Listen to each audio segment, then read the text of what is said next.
Welcome everybody back here at Bela Sound. The ones that have been following us from day number one know that today, April 21st, is the 5th birthday of this little baby that we are doing here. And of course, we got to give ourselves a little birthday treat. And at the moment, in April, I couldn't think of a better birthday treat for us than an interview with Belinda Kordich and Justin Greaves from Crippled Black Phoenix. So thanks a lot for joining us. Thanks for having us. It definitely is my pleasure and our pleasure as well.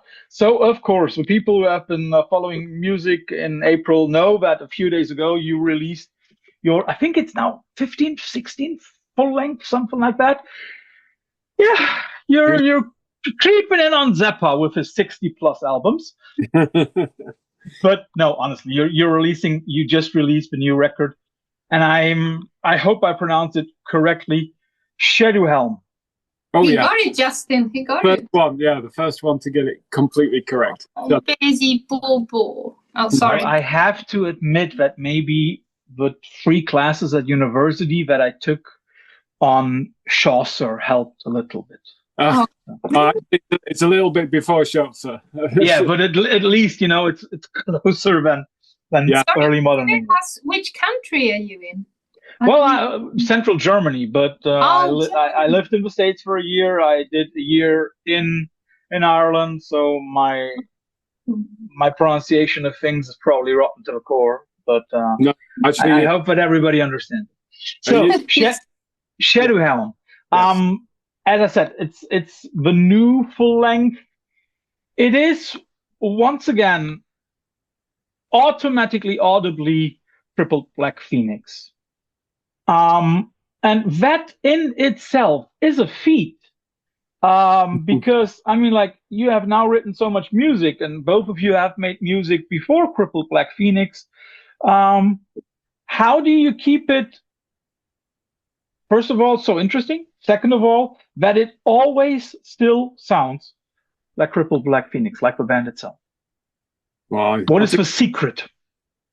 I wish I knew the secrets. I mean, it's more luck than skill, I think.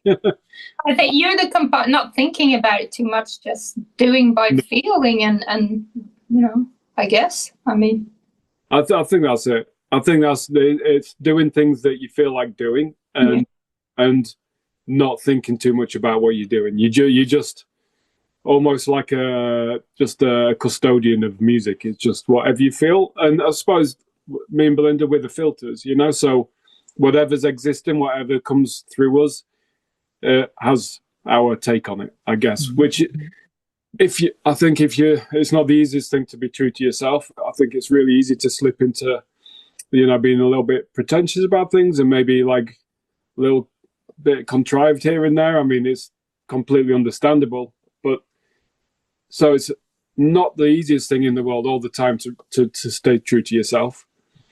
But I think it's easier. We find it easier if we just don't think about what we're doing. We just do it, you know. I totally get. Yeah, we only ever think about it when we get asked these questions, really. So now we're trying to be all philosophical and you know and think about these things, and really we don't know what we're doing. You know? well, basically, I do not want you to lead into temptation of overthinking, but that is a very interesting approach. However, we must be clear. I mean, like, no record of yours is basically first time written and performed in studio. There is time before you go into recording. But how do you then, and for lack of a better word, how do you then write songs? Well, I actually I mean. I make the demos basically. I just write at home, you know, and I write the songs on a little old-fashioned BR600 recorder with the faders and the buttons that you press for the drums. Yeah. So I just make these demos, and I do all the different lines for all the different instruments, and so they only ever come to life when I go to the studio. And that's basically how it's done, you know. And obviously by that point, Belinda's chosen, you know, whichever song she's really feeling the vibe from, you know, she has to really feel it. So it's a little bit less up to me on what songs she sings on, you know. Like, okay, here's what I'm doing, and then it's just like through the process, I guess the whole thing starts to make sense. It's like it's all a jumbled mess at first. It's all like songs. Some songs are good, some songs are shit, you know, and then it starts to make sense, you know, and then when the lyrics and the vocals go on, and it all makes more sense, and it all sorts itself out, really. But yeah, we had, for example, a Tied to the Bone wasn't a song, wasn't even a real song to start with. It was just one of these middle fillers, wasn't it, Justin? Just a little part, like a musical interlude between. Yeah, but I went straight back and went, hell no, this needs to be a song. It was just so good. So he arranged it into a song, because I felt this needs to be a song and I need to sing on it. So that's what happens too sometimes. You know, I vibe from the song. For example, the lyrics from Ravenettes won't fit on Tied to the Bone, because it doesn't bring out those thoughts and memories. But the music to Tied on the Bones brought out things I've been thinking about, and those lyrics happen. So it's all about the feeling and the vibe, you know, what it brings out. It's very interesting the way that you describe the process. So then, if I understand it correctly, Belinda is the first. I'm not thinking of McCartney, don't worry. And I'm also not thinking of Mrs. Carlyle, don't worry. Belinda, I'm thinking about it. But then Belinda is the first one to actually hear the demos, and then she chooses the ones that she would like to be on. Does she also sometimes tell you, Justin, I like you very much, but that song is pure rubbish? Yes, because because as I said, Tied to the Bone wasn't even a song, but Justin presented me with another one. I went, no, thank you. No, do this into a song instead. And you agreed, didn't you, Justin? So sometimes, you know, it's good to have a outside ear, like mine ears. It is. I mean, and we learned. I think, you know, when we did a little, the band for a while, Say the Land, and we I think we found a really good way of working together on that. And I think that just basically over time, and especially since Ellengeist, we've basically soaked up that kind of work ethic, you know. So now we've kind of found a balance, and we've found how things work. And I mean, I certainly really appreciate having an objective ear on what I do, because I can very easily go into psychedelic world and go off on a space trip, you know. And I think Belinda keeps it a little bit more real, you know, and so we've got a little bit more kind of maybe some short songs and a little bit more kind of, I don't know. I wouldn't say melodic, because it's all kind of melodic in a way. Definitely, it's all melodic, yeah, definitely. But I know what you mean, because I mean, like, okay, there are a few, so to speak, longer tracks, you know, 1 over 7 minutes, 2 over 8, even 8.5 minutes. But it's not as if you go into, I don't know, Iron Butterflies, an hour of Inagada da Vida. No, been there, done that. Yes. So then let's go back to the way that it all starts. So you demo it, you give it to Belinda. When do the other musicians come in? When I've chosen my songs. Yeah, that's cool. Yeah. You know, I mean, it's not like that, but it's I'm like part of the core. It's me and Justin are like the core band. Then we have lovely, like, the players, you know, come along as much as they want to, and want the same people, but it's developed into that I've joined Justin in the core of the whole thing. Yeah, I mean, like, that's clear. Yeah. So I get, like, you know, I'm not going to go, I want every song, you know, I'm happy with just a few, but that I really feel, you know. So, I mean, I guess that everybody who plays on the album, I mean, they all put their kind of little magic dust. They play, you know, their instruments the way they play, and there's good reasons why we like working with people, and we always try and work with the same people, which is never all that possible, you know. So it's really important for us to maintain our kind of, I suppose, like, even though we don't, like we say, we don't overthink things, we still have an identity, which is important. And I think as long as like there's myself and Belinda and we're kind of, we kind of direct it without, I suppose that directs what other people do on it. But I don't want to sound like too cold or anything, but the songs, they would still exist and would still record them if somebody, from the band said, I can't make it to the studio or something, which happens. That's just like logistics and practicality every day. I can't make this session, but we still record it, right? Yeah. So I think if we didn't work together, me and Belinda, then it wouldn't be the same, But everybody does amazing things. Absolutely, yeah. We're so lucky to work with like really amazing people like Justin Storms and Ryan, which obviously the two vocalists, which is the vocals are obviously with a lot of people are a big focus, and so that's very important to us. And obviously Belinda has a big say in that because she's vocalist in charge. So we wouldn't just work with just anybody for the sake of it, and especially with the voices because it's very personal kind of thing. And you've already mentioned Ryan. For everybody who doesn't know or hasn't looked at the credits for Shadow Helm, it's Ryan Patterson from Photocrime, from many other bands, and everybody who's slightly interested in post-punk should know. Colosseum classic bands. yeah, and also some bands that one wouldn't remember, like Colosseum. A lot of people wouldn't associate him with that because his voice is a little different in Colosseum. Mm-hmm. However, with Ryan, it's more than just a musician in this case on this record, because he not only delivers vocals, but he also wrote, I think, lyrics for 4 tracks, right? He did No Epitaph and The Precipice, which is basically the song Joined Up. And then it's Vampire Grave and Beautiful Destroyer, at least the way it's said.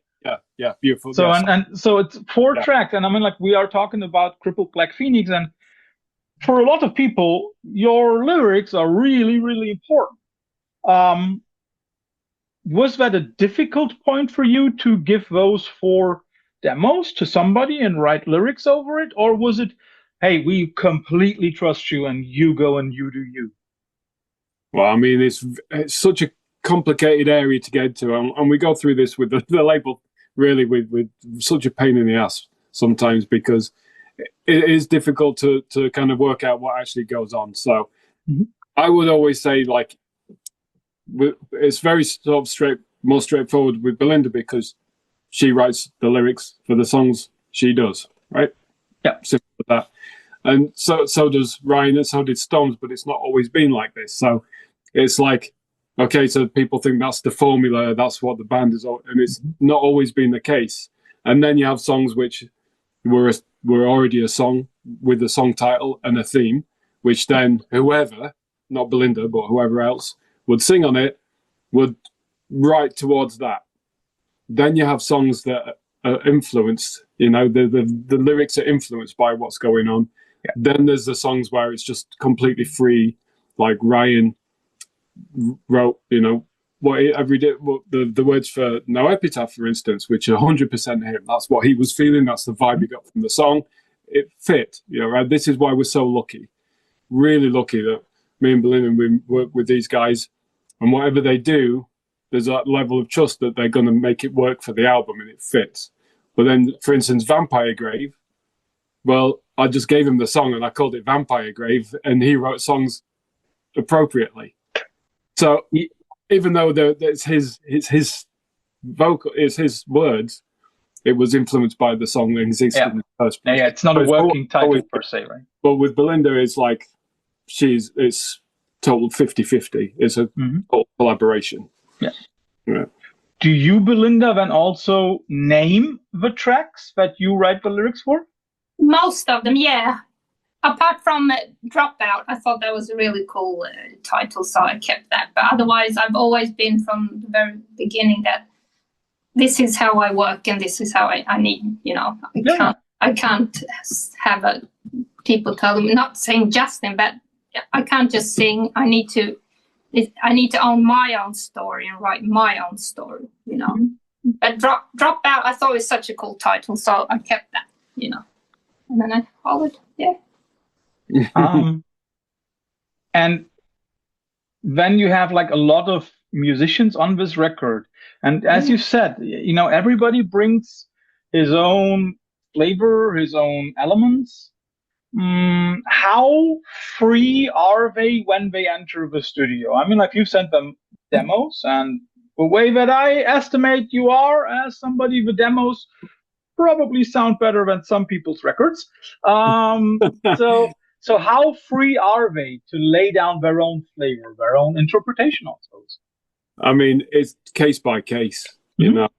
Every song's different. And I, believe it or not, I actually have quite like an open mind, an open door for somebody to say, for instance, if like Renee or if has an idea for a guitar part or something, because obviously, you know, I usually take care of all the guitars apart from the really technical lead guitars. I'm not really a lead guitar player. I usually take care of all the atmospheric stuff a lot more, you know. But you know, if somebody has a really good idea and it really fits with the song, of course, you know, we work together on all of this. But I usually do write, and I think there's the kind of the integral kind of, I'd say, if there's like a hook or a melody that I've written for the song, that has to remain. Sometimes a guitar part turns into a synth or a piano part or a brass string part. So I start breaking them up, you know. So it's more like directing rather than, you know, I mean, I say you call it producing or whatever. I'd say it's more like directing, really, because everyone's performance matters. But it's like a conductor. I guess so. You know, but yeah, but it's just different, you know. It's just different. I mean, we were lucky on Shadowhelm. A really good old friend of mine, Wes, plays the bass on this album, and we go back until the 80s. We started playing together in bands in the 80s, you know, and he had more like, obviously he has a real sort of free hand, because what he does, it's just always really, really nice, you know. And I always say to him, yeah, as long as if there's something that I've written intentionally that works, the bass has to work with the guitar in this way, then of course that stays. But I think, I mean, apart from the sort of vocalists, but you know, they have the frame, because I think if you write the lyrics, you should sing it, and vice versa. If you sing it, you should write the lyrics, and that's your thing, you know. I've never been a vocalist, you know, so I don't bother. But musically, there's just no rules in what I do. There's no formula, there's no rules. It's just we do it however we have to do it at the time to make it's the music at the end. It's what people do as a whole that matters to me, you know. And then, Belinda, as you are definitely one of the core elements of Crippled Black Phoenix, when somebody writes vocals and comes up with harmonies, do you also maybe sometimes say, like, I like the lyrics, but maybe you could sing it a little differently? Are you, when it comes to the vocals and the vocal performance, maybe the last point of judgment? You mean for myself? Not just for yourself, but for example, I don't get involved in the other people. No. They do their thing. I'm not going to tell them how, what, because I do the same. I sing exactly, but I don't get involved in that at all. I mean, apart from if there's like backing vocals, maybe. But maybe if there's there's no backing vocals on any of my songs this time from any of the guys, but maybe could you sing here or there or whatever, you know? But usually, is that what you mean? Yeah, it's that. But that also then shows something about the band that I always found hard to pinpoint, but it's always there. There is always this sense of this project has a very strong personality. Oh God, yeah. And it's definitely the two of you. But it never felt to me like dictatorship. You know, it's not as if like you're not Zappa. You must play exactly the way I want it. No. Yeah. So that is something. Could we say that? I mean, like, of course, you are the government, but it's still a democracy. I don't know if it's a democracy. I think some people will probably disagree with that. But no, that's a nice way of putting it, I guess. I mean, of course, we're always open to other people's ideas and input. Yes, we are. Yeah, and we I must don't also get say, of involved in course, the music or anything, so yeah, and it's also the way, of course, we must remember. I mean, like the people that you work with, that is not the average Joe from around the corner. So those are really good musicians. We're extremely lucky to have some really nice friends who are amazing musicians and really creative people who see not only the wide world but the creative world the same as us. And I think we're more kind of sort of we're better off like that now. It's not been the case, I have to add. You know, historically, I'm going back 15 to 20 years. Now, I think always there's been all the musicians have been amazing. I think, and the vocalists too. You know. Yeah, sorry, I've always been happy with the like the male vocals and who I've been singing with and that. So yeah. All the musicians. I've basically been on the same page as in kind of ethos and vibe and stuff. It's not always been the same. So, but now I think we're just so lucky that to have people that we work with that are so amazing. You know, everybody and the live band as well, which isn't always necessarily the same as who plays on the album. Yeah. And this time, I mean, it blows me away how cool everybody is. It's interesting that you also mentioned, like, not only the ethos or the view on things going on in the world, but also like the vision for the whole thing. And here, the lyricist is to be asked.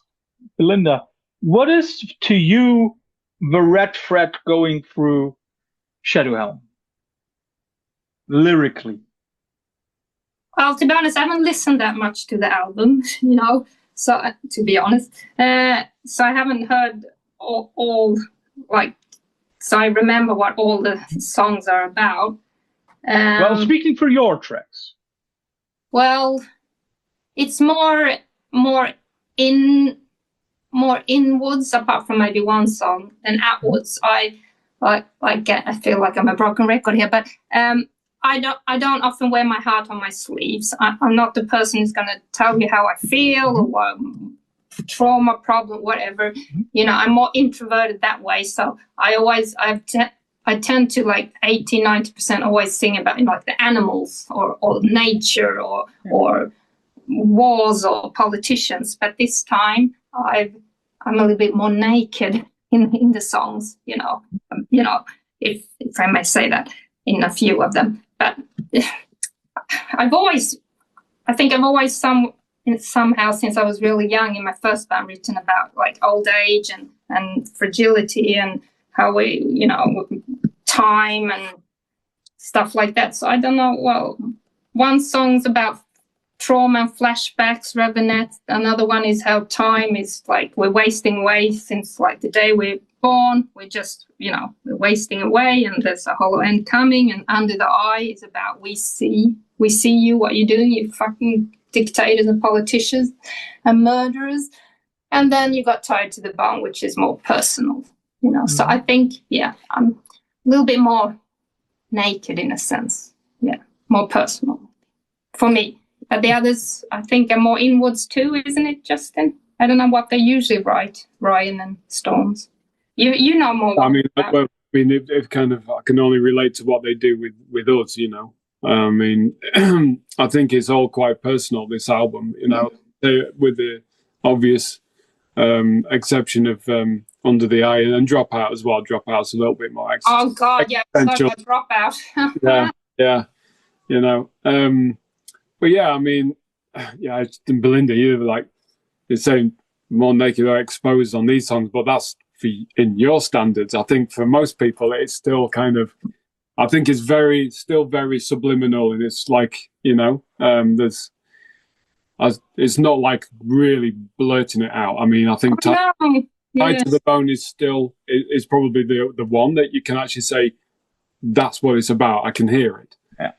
I think there's still this sort of cloud of kind of there's mystique is still there. I think, you know, and I think that's the same for all the songs. You know, yeah, Revenates. You could tell it's about having flashbacks haunting you. You know, but it is slightly open to interpretation still. Yeah, because I don't like mystique. You know, I don't like blurting it out in details. It's like it's some kind of protection in a way. It's really weird. It's like I don't want people to know exactly what things are about because they're about me. That's, you know, so I hide it in a way. Yeah. Is that maybe also part of the mystique that a lot of people can read very different things into your music? Yeah, well, I mean, it's nice that they can do that. You know, but, I mean, we know what it means to us. Mm-hmm. That's the important thing. And I mean, if we do want to be blatant about something, if you want to be clear, you're clear, right? Then we make it clear, like Under the Eye. I think that's very clear. You know what it's. Yeah, if anybody sees that as a praise of certain people, yeah, they might not have listened. Well, there you go. But I mean, and I think the same goes for Storms and Ryan songs. You know, they're personal, but in a way that it's still a little bit opaque. You know, it's still a little bit. There's the mystique in there. I mean, I think it's amazing what they do. All of them. You know, that I couldn't ever do that. I'm way too. If I write lyrics, I'll be just like fuck you, fuck you, fuck you, fuck you. You know. I love you would be writing that. What is it, Lily Allen track? Fuck you. I wish I had, because I would be a lot better off. But no, that's true. But it's easy for me because I put my feelings into the music, which obviously is a very big security blanket. Nobody can see my feelings; they can hear it, but without blurting it out. But music is so open to interpretation. I know exactly what these songs to me. I know exactly what I was feeling when I wrote them, and to other people, it will mean something completely different, and that doesn't matter. It doesn't matter, but it means that I can be very personal and very, very put all my feelings into it, and nobody can see it. Which I'm very, very lucky, because I can't do that so much. You know? And then there is something about basically all of the Crippled Black Phoenix records. I mean, let's be honest, every record is also always a reflection of its time and when it was done and everything that goes on in life. You know, I think there are very, very, very, very few records which are completely autark. But your records never sound like, for example, Shadowhelm doesn't sound like 2026. No, well, that's good, right? Yeah, very, very good, very good. They never sound as if they are a piece of a specific period. Because there are moments when it sounds like, okay, that could be Canterbury scene 70s. This could be, I don't know, 80s goth rock scene, however you want to call it. Is timelessness? I'm very sure it's nothing that you think of, but is that something that you can appreciate in music as a listener, not as a writer, but as a listener? For sure. I think probably our favorite albums are you could class as timeless. You know, we like music that you can just listen to whenever. You know, I mean, obviously we do have a penchant for, you know, retro stuff, like, you know, especially the 80s. You know, but we have the cover versions to do this. You know, we like to make the cover versions so then we can appreciate all these different times and eras. You know, in music. When it comes to our own music, then no, I mean, it's really nice that you say, you know, if it is timeless. I think so, definitely. The thing is, though, I mean, the biggest motivation to make music is if you feel like listening to something, it doesn't exist, I'll make it myself. You know, so it could, like, literally anything. You know, so I don't think it really attaches itself to any kind of influence. I think that's the thing. I think Belinda and we're the same. We're not influenced by music very much. No, actually, I mean, I love music, but I'm not influenced by it. I'm more influenced on feeling visuals, like movies and, not so much by music. Mm-hmm. More just, it's going to sound like a cliche, but life and what you see, hear and feel, not by music at all, actually. Never have been. And the other thing is, I think if we have any kind of approach, it's just to kind of forget about anything, because we don't belong to any kind of scene. We don't have peer pressures. We don't hang about with other bands so much. And what we do is just do whatever we feel like doing. And I think when you do that, when you forget about what you should be doing, you forget about impressing people or anything like that. We don't, we're far too old and lazy to think about impressing our peers. But all the influences that you do have, whether it's musical or film or if it's real life, they all just come together, you know. And if you can just remain, it's not easy always, because sometimes you have to catch yourself thinking, oh, that's a little bit too much like something. But generally speaking, if you channel it and if it works, well, like I said at the start, it's more luck than skill. But if we manage to do it, if we do our jobs right, we channel everything that we've ever been influenced by. And I think that's a long time for us, because we're kind of old now. So, that's probably, if you can call it timeless, then that's probably one of the reasons why it is like it is, I guess. Yeah, makes sense.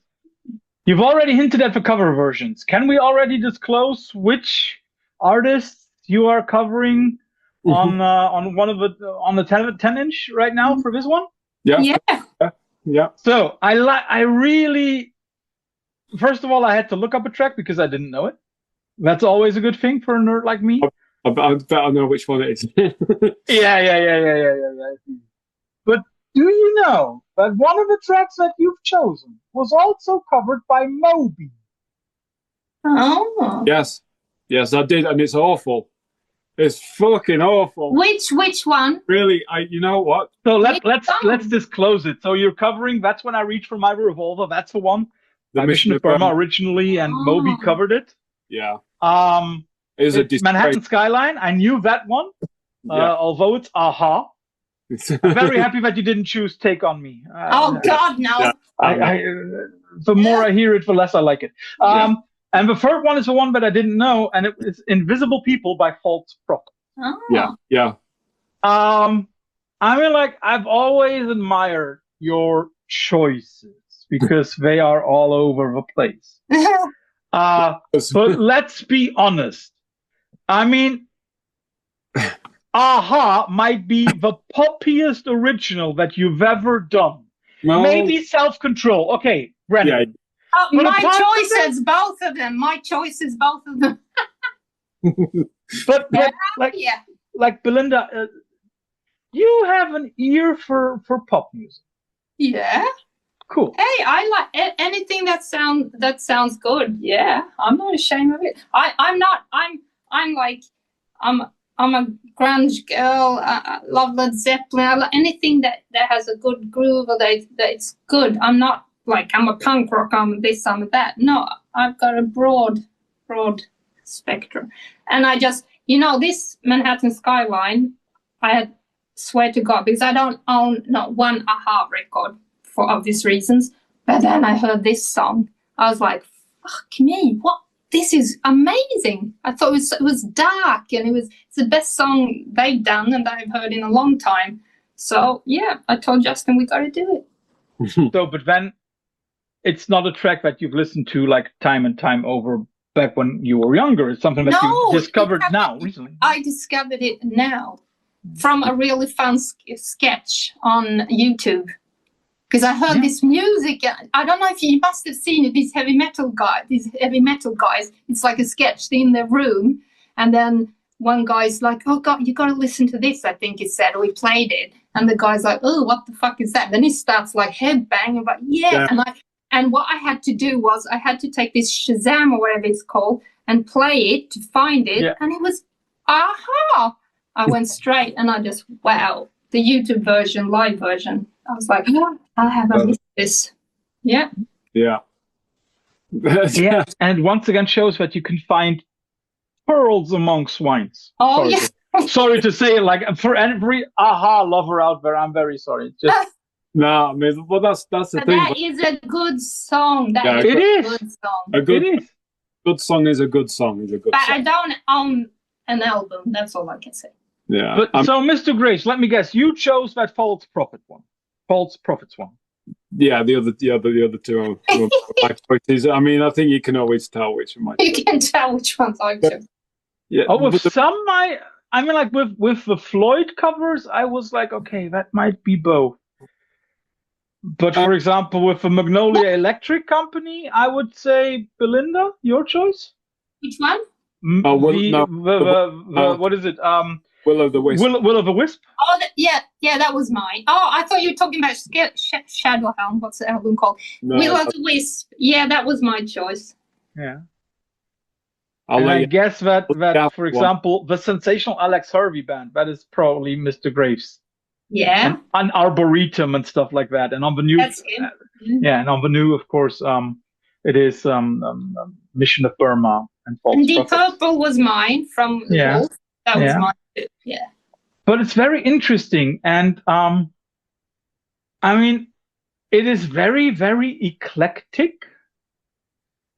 And if I remember correctly, I think there are no tracks that you've covered by now that are really young.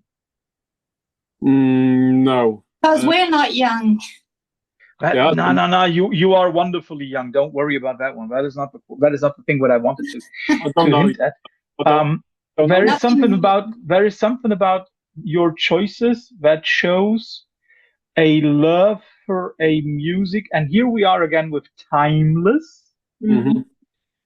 Because many of the tracks, sorry to say it, Belinda, but sorry, I mean, like the Aha choice and Laura Branigan, they're just, the original voice is clearly 80s, and Laura Branigan is just also clearly 80s because everybody heard it so often. Yeah. But it's still, it's all, even those tracks are like 30, 40 years old. Yeah. And again, they could be, with those two exceptions, could be nearly done in any kind of time. Yeah. And here I want to come back to one choice which clarifies that for me the best, because that's also always one of those bands that I choose when comparing Crippled Black Phoenix. When anybody asks me, okay, would you compare this band to? I always say one choice, and it's always New Model Army. Oh. Is that for you a good comparison? I mean, like Justin already made it clear. Belinda, would you also say that is a good comparison to describe your band? I mean, you got some of those vibes, definitely. And when Joel was in the band, it sounded even more New Model Army. He sounded a little bit like that singer Justin, but yeah, but no, but. So yes and no. Okay, Justin. Yeah, but no, but yeah, but no. Yeah, Justin, for you, that is a compliment, right? Oh, very much, because for me, they're one of my all-time favorite bands. You know, absolutely. I've cut my teeth on them. Listen, you know, I mean, because I grew up in a record shop, so I had access to lots of different kinds of music from a very early age, which meant I was listening to a lot of punk at a very early age, you know, and so I literally grew up. The whole 80s was New Model Army for me, you know. So that was, and then we got to tour with them, and I didn't realize that we would be compared to them. I don't think, like, musically it's I don't see similar. I think we have a very similar spirit. That's the thing. Yeah. And I think we without doing it on purpose, because consciously doing it, I don't think we tried to be like anything, but I think we have the spirit of quite a few things. I think we have the spirit. We have some. We're not prog band, but progressive music. Like, I'd say that music probably reached its pinnacle between 1969 and 75 or 76. You know, well, I would say 74, because that's when Lamb Lies Down on Broadway came out by Genesis, and that's the last brilliant Genesis. That's the last brilliant Genesis and the last brilliant prog record.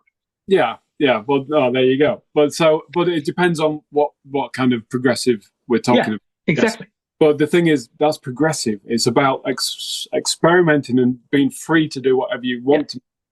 You know, when record companies just said, we don't even know anything about music, just have some money, and you know, and did that whole thing. And so I think that's where we find our that's our comfort zone, is being like that. So I guess when you have that same kind of spirit, so we have the progressive spirit, we have definitely got the punk rock spirit, we've got the pop spirit as well, the 80s goth pop.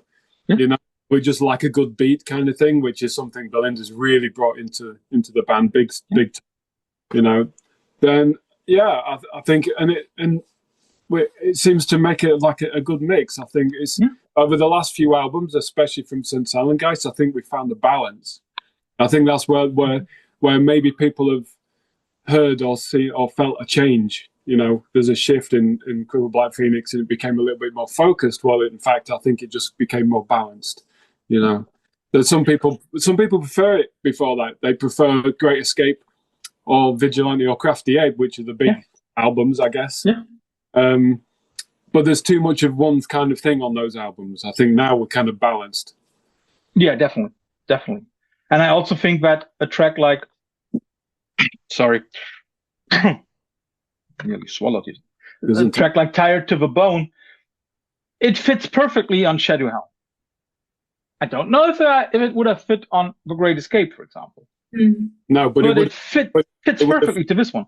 It could have fit on Love of Shared Disasters or Resurrectionist, though, because it's more, I don't know, chamber music or classical or whatever you want to call it, with the wobbly kind of mellotron sound, you know. And of course it's the way that's my last question before we come to the quickfire round at the end.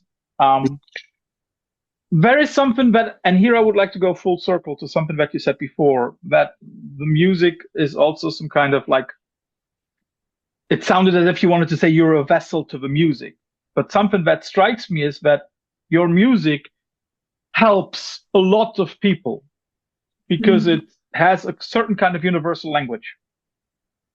Now, my question is when you are making the music, that also a somewhat cathartic moment for you?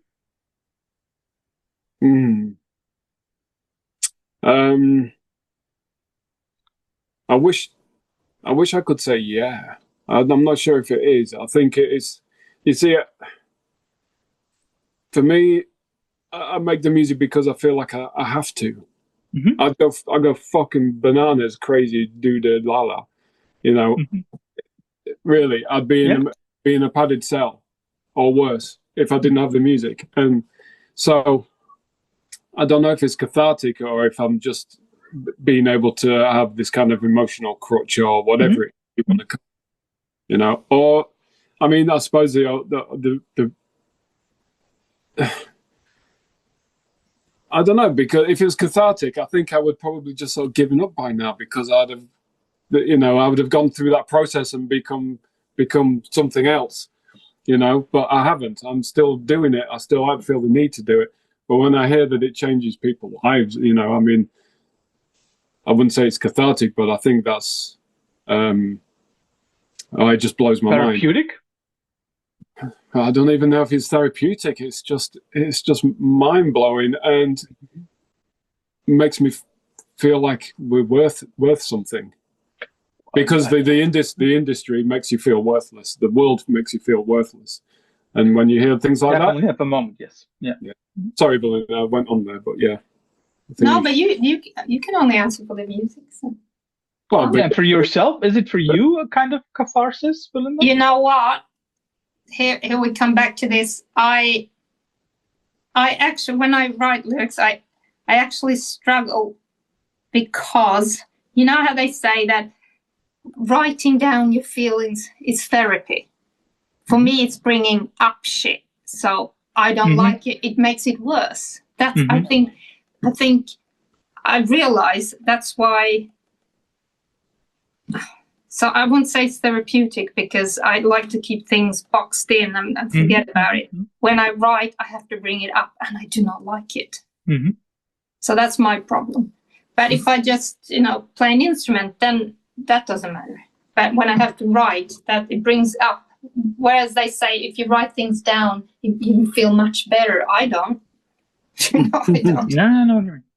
I mean, the thing is as well. I mean, we've, like I said, we're not like really obvious about like traumas and demons that we've got personally or whatever, like anybody else in the world, But I lost my train of thought. Move on. No, don't worry. So we come to the quick fire round at the end, and it's always a wave. I will give you 2 alternatives, and you have to choose. And maybe give a short explanation for your choice. To make an example, like which football team do you hate more, Manchester City or Manchester United? I hate football. Same here. But don't worry, it's all music. And I would like to go from oldest to youngest. So I'll start with Pink Floyd, and I'll not give you the 2 obvious records. I'll not give you The Wall. I'll not give you Dark Side of the Moon, not even Wish You Were Here. I will give you a choice between Adam Hart, Mother, and Animals. Which record would you rather put on after this interview? After what? After this interview. AKA right now. Probably Animals. Belinda? I have no clue. I'm not a music nerd like that. I don't know. Don't worry. No clue. But I'll give you the next one, and I'm very sure you can choose between those 2 records, because we're by Led Zeppelin, and you have to choose between Houses of the Holy and Led Zeppelin 2. Led Zeppelin 2. Justin? I'd say 2 as well.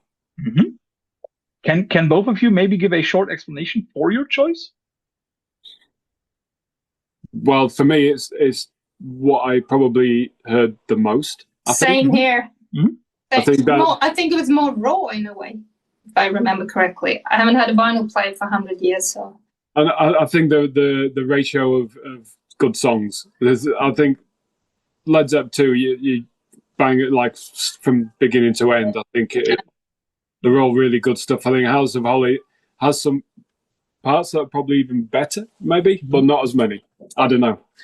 2 sounds like a best of. It's all songs were good. Well, good. Yeah, and with 2, you have a feeling as if you could also just write greatest hits on it, and it would also fit. Exactly. That's how it felt like. So for the next 2 couples, I'll just give you songs. Oh God, music.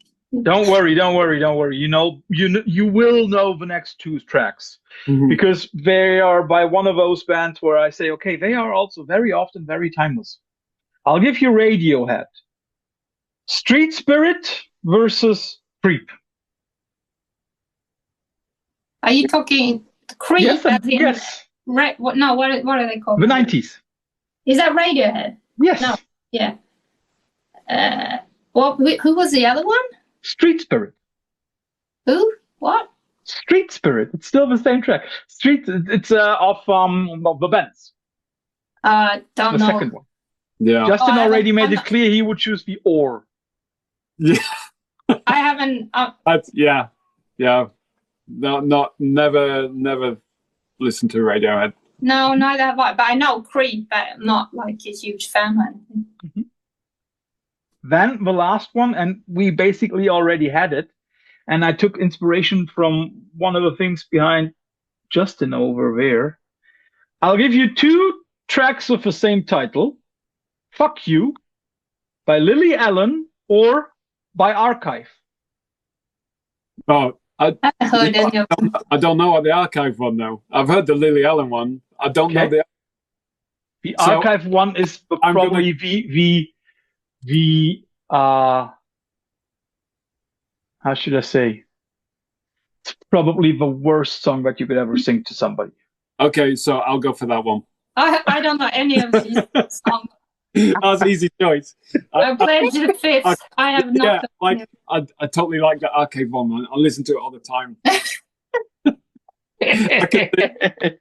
No, that is definitely a very, I have to very. go listen to this now. What was it called? The Archive. The band is called Archive, and the song is just called "Fuck You." I have to hear And it is the most aggressive track there could be without being ever aggressive. Okay, I have to hear. That one. I'm gonna listen after we hang up. I mean, like I sometimes like to give away stuff about myself. When I broke up with my first wife, that was a track that I played to her. Oh, really? Oh, there's a good. Have you heard the Ween song called "Baby Bitch"? Yes, I have. But with Ween, there's always that little bit of sarcasm. Oh yeah, with yeah. that Archive song, there is no sarcasm. Oh, they're serious. They are dead serious. Oh. Maybe to explain, and that's also something that a lot of listeners might take for away from this. That Archive song, "Fuck You," many people interpret it as a breakup relation song, but a few years ago I found out when I listened to an interview with the guys, it's basically about Tony Blair. Oh, then we really have to listen to it. Well, then if there's the same "fuck you" to Tony Blair, then we vote to that one. 100% Archive. Then yeah, We're voting that one then. Yeah, we like that. Yeah. And the U is just the U, no YOU. It's just okay, right. I'm gonna look that up because fuck Tony Blair. Oh, but then we like them. Yeah. I just like them by default now because yes. I don't know him, but I really like him. Yeah, I think we should. Belinda, Justin. Write a song called "Semen in the Eye Socket of Tony Blair." Is there a song called that? No, but that is a song that Justin would make for Tony Blair. Justin will write and sing himself. Yeah. So, Belinda, Justin, thanks for your time. Thanks for everybody. Thank you. Thank you, everybody out there, for already doing us for 5 years. I'm gonna promise we'll keep on going for another, maybe not 5, but we'll do as much as we can. And for both of you, thank you for Shadow Helm. It's a really, really, really good album. Thank you. Oh, thank you. It's once again timeless. So this was a very well spent time for me. I hope for you as well. And I was looking forward to see you on stage again. I had real fun. Yeah. Congratulations for 5 years. Thank you. Congrats. And we hope we see you at one of the gigs in May. Yeah, I've already looked them up. There are like 1 or 2 in my vicinity. I'll come around. Hey. So, enjoy the rest of the evening. Come and say Thank hi. you. Take care. Thanks to Bye. Take care.